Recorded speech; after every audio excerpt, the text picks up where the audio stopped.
সংবিধান প্ৰদত্ত অধিকাৰ, জন্মগত অধিকাৰ, নৈতিক অধিকাৰ, মৌলিক অধিকাৰ খৰ্ব কৰাৰ কাৰো বাপেকৰ ক্ষমতা নেই। মই কি খাইছোঁ, মই কি পিন্ধিছোঁ, এইটো হিমন্ত বিশ্ব শৰ্মাই জানিব নে হিমন্ত বিশ্ব শৰ্মাৰ নেতৃত্বাধীন যি চৰকাৰ আছে, যি কেবিনেট আছে দিল্লীত, আমি সেইকাৰণে বনাইছিলোঁ যে আপুনি দিল্লীত গৈ এইটো কওক। স্মাৰ্ট মিটাৰে জ্বলা কলা খুৱাইছে, ৰাস্তা ঘাটৰ উন্নয়ন নাই, নিবনুৱা সমস্যাৰ সমাধান নাই, পথ মেৰামতি, মাথাউৰি মেৰামতি, চৰ চাপৰি অঞ্চলৰ মেৰামতিৰ কাম নাই, বিভিন্ন আপোনাৰ বিভাগত টকা নাই। এইবিলাক কথা বাদ দি দেখিব কি মিয়াৰ পিছে পিছে দৌৰি আছে। মিয়া ক'ত খাইছে, মিয়া ক'ত গৈছে। কিন্তু সেই বুলি এটা জাতিক টাৰ্গেট কৰি, এটা জাতিৰ খাদ্যক টাৰ্গেট কৰি তুমি যিটো কৰিবা সেইটো মানি ল'ম নেকি? চৰকাৰে এইটো ৰাজনীতি কৰিছে 2026 নিৰ্বাচন আহি আছে কাৰণে। গতিকে খোৱা বস্তু লৈ মানে এইবিলাক ৰাজনীতি কৰিব নালাগে। কোনে গাহৰি খাইছে খাব দিয়ক, কোনে গৰু খাইছে খাব দিয়ক। মানে তাত মানে এইবোৰ কৰাটো ভাল হোৱা নাই। মই গাহৰি খাম নে গু খাম সেইটো হিমন্তে ক'ব লাগিব নেকি? মই পাঞ্জাবী পিন্ধিম নে ধুতি পিন্ধিম এইটো কেবিনেটে ডিচিশ্যন ল'ব লাগিব নেকি? মই গাহৰি খাম, মই মিয়া মানুহ, মই গাহৰি খাম, কেবিনেটে মানা কৰিলে মই নাখাম নেকি? আজিওতো দেখিছোঁ গুৱাহাটীত ক'ৰবাত ৰেপ হৈছে। আজি শৃংখল চলিহাত ক'ত গৈছে? এই যেতিয়া ধিঙত কিবা ৰেপ হৈছিল তাৰ গইনালৈ মিয়া মুছলমান শ্ৰমিকসকলক যে উজনি অসমত ইমান মাৰপিট কৰিলে, ডিব্ৰুগড়ত বিজেপিৰ সভাপতিয়ে মাৰপিট কৰিলে, এতিয়া সেই শৃংখল চলিহা আৰু যিসকল উজনি অসমৰ সংগঠনবিলাক আছিল তেওঁলোকে নীৰৱ কিয় হয়? উত্তৰ পূৰ্বাঞ্চলৰ সংখ্যালঘুসকলৰ আটাইতকৈ শক্তিশালী সংগঠন হিচাপে পৰিগণিত হ'বলৈ গৈ থকা উত্তৰ পূৰ্বাঞ্চল সংখ্যালঘু ছাত্ৰ সন্থা চমুকৈ নেমচুৰ পৰ্বত জিলা সমিতি, আমি পূৰ্বৰ যি পৰ্বত জিলা সমিতি আছিল তেওঁলোকে সাংগঠনিক কামত ব্যৰ্থ হোৱাত সেই জিলা সমিতি ভংগ কৰি আজি আমি নতুনকৈ জিলা সমিতি গঠন কৰিছোঁ। তাৰে সভাপতি হিচাপে সুবাহান আলী আৰু সাধাৰণ সম্পাদক হিচাপে হাফিজুৰ ৰহমানক আমি আজি সৰ্বসন্মতিক্ৰমে এই ৰাজহুৱা সভাত আমি তেওঁলোকক আজি ৰাইজে দায়িত্ব অৰ্পণ কৰিছোঁ আৰু আমিও দায়িত্ব অৰ্পণ কৰিছোঁ। আৰু আমি আশা কৰিছোঁ যে নেমচুৰ যি গঠনৰ যি আঁৰৰ লক্ষ্য আৰু উদ্দেশ্য সেয়া হৈছে যে বৰ্তমান যুগত আমাৰ যি সংখ্যালঘু লোকসকল আছে এই লোকসকলক শৈক্ষিক, সামাজিক, অৰ্থনৈতিকভাৱে আমি কেনেকৈ আগবাঢ়ি লৈ যাব পাৰিম, কেনেকৈ বিশ্বৰ দৰবাৰত এই জাতিটোক আমি সুপ্ৰতিষ্ঠিত জাতি হিচাপে আমি গঢ় দি তুলিব পাৰিম, আমাৰ সংখ্যালঘু সমাজৰ অন্ধবিশ্বাস, কুসংস্কাৰ, দুৰ্নীতি, অন্যায়ৰ বিৰুদ্ধে আমি কেনেকৈ মাত মাতি আমি কাম কৰি যাব পাৰিম। তাৰ কাৰণে আমাৰ নেমচুৱে এই পৰ্বতজোৰাৰ বৃহত্তৰ পৰ্বতজোৰা জিলাত সকলো জাতি জনগোষ্ঠীৰ লগত ঐক্যতা, মিলা প্ৰীতি, শান্তি, ভাতৃত্ববোধ বজাই ৰাখি নিজৰ অধিকাৰ আৰু ন্যায়ৰ স্বাৰ্থত কাম কৰিব আৰু সদায় অন্যায়ৰ বিৰুদ্ধে মাত মাতি যাব। চাওক, অচিনাক্ত কোন হয়? আমাক এটা কথা কি ডাইৰেক্ট ক'ব লাগে, মুখ্যমন্ত্ৰী হওক, প্ৰাইম মিনিষ্টাৰ হওক, যিটো ভুলেই, যিটো বেয়াই। যদি কোনোবা সংখ্যালঘু লোকক টাৰ্গেট কৰি কিবা কথা ক'ব লাগিছে ডাইৰেক্ট কল হ'ল, বোলে সংখ্যালঘু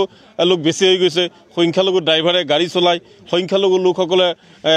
বেলেগ মানুহৰ খেতি কৰে, এইবোৰ কথা ডাইৰেক্ট ক'ব লাগে। মানে ইনডাইৰেক্টলি কথাবোৰ মজা নাই, ভাল নালাগে। যে মুখ্যমন্ত্ৰী ডাঙৰীয়াক মই অনুৰোধ জনাম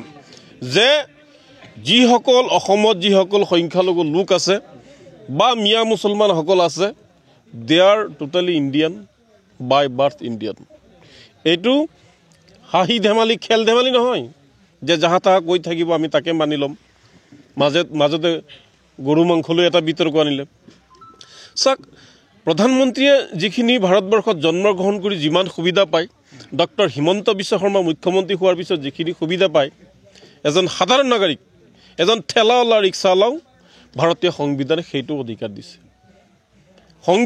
সংবিধান প্ৰদত্ত অধিকাৰ, জন্মগত অধিকাৰ, নৈতিক অধিকাৰ, মৌলিক অধিকাৰ খৰ্ব কৰাৰ কাৰো বাপেকৰ ক্ষমতা নেই। মই কি খাইছোঁ, মই কি পিন্ধিছোঁ এইটো হিমন্ত বিশ্ব শৰ্মাই জানিব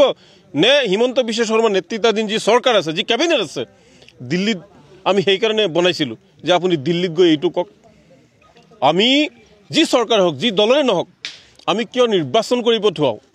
যে অসমৰ শান্তি, অসমৰ উন্নয়ন, কেনেকৈ আমি জাতি জনগোষ্ঠীৰ উন্নয়ন কৰিব পাৰি, কেনেকৈ আমাৰ অভাৱ অভিযোগ দূৰ কৰিব পাৰি স্মাৰ্ট মিটাৰে জ্বলা-কলা খুৱাইছে ৰাস্তা ঘাটৰ উন্নয়ন নাই নিবনুৱা সমস্যাৰ সমাধান নাই পথ মেৰামতি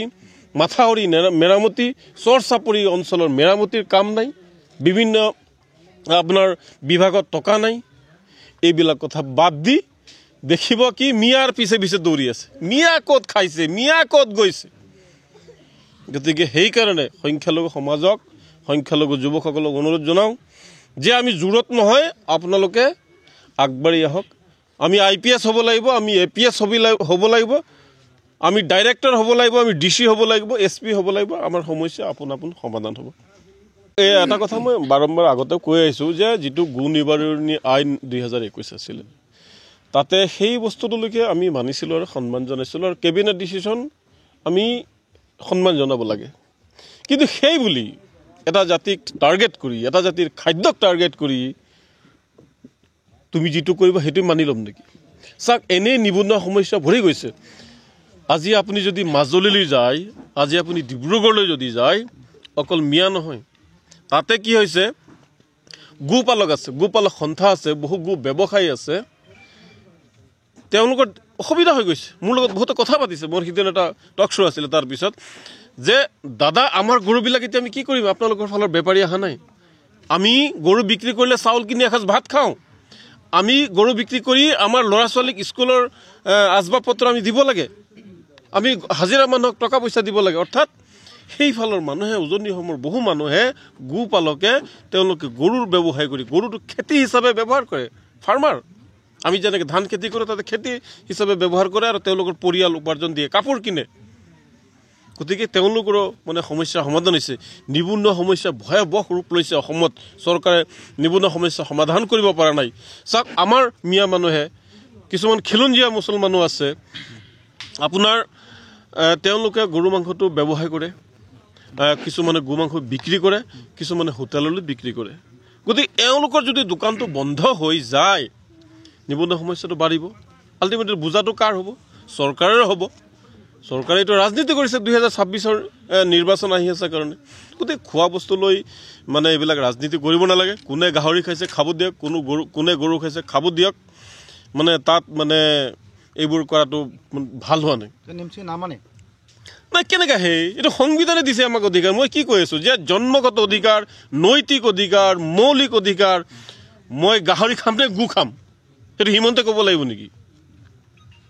মই পাঞ্জাবী পিন্ধিম নে ধুতি পিন্ধিম এইটো কেবিনেটে ডিচিশ্যন ল'ব লাগিব নেকি মই গাহৰি খাম মই মিয়া মানুহ মই গাহৰি খাম কেবিনেটে মানা কৰিলে মই নাখাম নেকি গতিকে খাদ্যটো হৈছে মানুহৰ ৰুচিবোধ আপুনি ঘৰ এখন বনাই আপুনি পৰিয়ালসহ জীৱন জীৱিকাটো আপুনি কেনেকৈ কি খাই থাকি আছে তাৰ নিৰ্ধাৰণটো আপুনি কৰিব সংবিধানত স্পষ্টকৈ লিখা আছে গতিকে যিসকলে কেবিনেট ডিচিশ্যন লৈছে তেওঁলোকক মই সংবিধান অধ্যয়ন কৰাৰ কাৰণে আপোনালোকৰ অনুৰোধ জনাম আৰু সংখ্যালঘু লোকসকলক টাৰ্গেট কৰি নিৰ্বাচনী বৈতৰণি পাৰ হৈ বাৰম্বাৰ এটা জাতিক বিভিন্ন ধৰণৰ সমস্যা জাপি দিয়াৰ লগতে খাদ্যবস্তুত এনেকুৱা কৰাটো ভাল হোৱা নাই অকল গৰু মাংস বন্ধ কৰাত সংখ্যালঘুৰে মানে একো অসুবিধা হোৱা নাই অন্যান্য লোকসকলৰ হৈছে আপুনি যদি সৰ্বভাৰতীয় পৰ্যায়ত আপুনি চাই গো মাংস কোনে বিক্ৰী কৰিছে নাম দিছে Arabian exports private limited from Mumbai তাৰ মালিক মুছলমান নহয় অমুছলমান গুজৰাটৰ ডাঙৰ ডাঙৰ কোম্পানী আছে লিখি থৈ দিছে Bismillah beef experts private limited মালিক কিন্তু মুছলমান নহয় গতিকে এই মহাত্মা গান্ধী থকা এইবিলাক ক'ত গৈ আছে